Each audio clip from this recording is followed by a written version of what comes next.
আমি টুটু সাধু, আমার চ্যানেলের নাম ক্যামেলিয়া। আমি যে ডিভোর্সির গল্পটা বলছিলাম, এটা হচ্ছে 8 নাম্বার ব্লক। এই মেয়েটি যখন আহ, উম, মেয়েটি যখন এই অবস্থাতে যখন রয়েছে, তার মনের মধ্যে হচ্ছে যে আমি কি করে এর থেকে মুক্তি পাবো।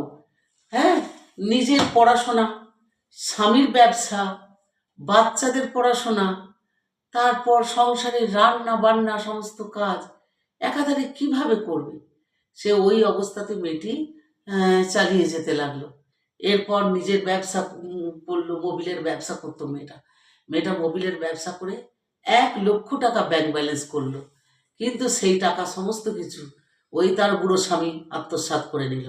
তাকে জমা দেওয়ার রাইট ছিল, তোলার রাইট ছিল না।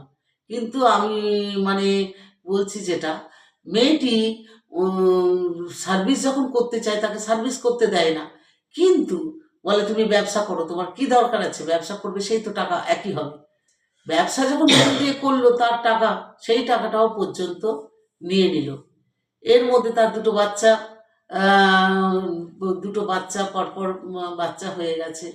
এরপর এই অবস্থাতে খুব একটা মানে লেজেগবর অবস্থা যা বলতে পারে।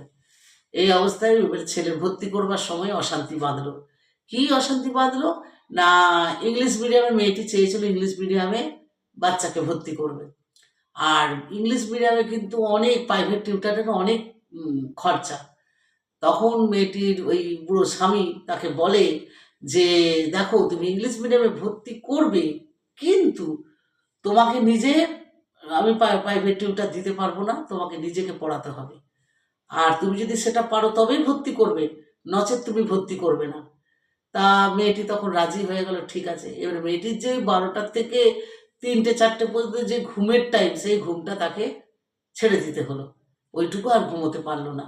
মেয়েটি তখন এবারে বাচ্চা পড়ানোর দায়িত্বটা নিল, এবং যতদিন পর্যন্ত মানে কেজি থেকে শুরু করে একদম 11 পর্যন্ত তার পড়ার দায়িত্ব সে নিয়ে নিল। সিবিএসসি বোর্ড পড়ার দায়িত্ব নিল।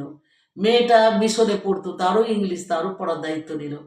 এরকম একটা ব্যবস্থা এসে গেল। কি করবে? তো তখনও পর্যন্ত মেয়েটা ও পড়াবার দায়িত্ব নিয়ে মেয়েটা তখন চালিয়ে যেতে লাগলো। কি করবে বেচারির কোনো অবস্থা, কোন অবস্থাতে কি করবে বোঝা যাচ্ছে না। এরকম একটা অবস্থা দাঁড়িয়ে গেল।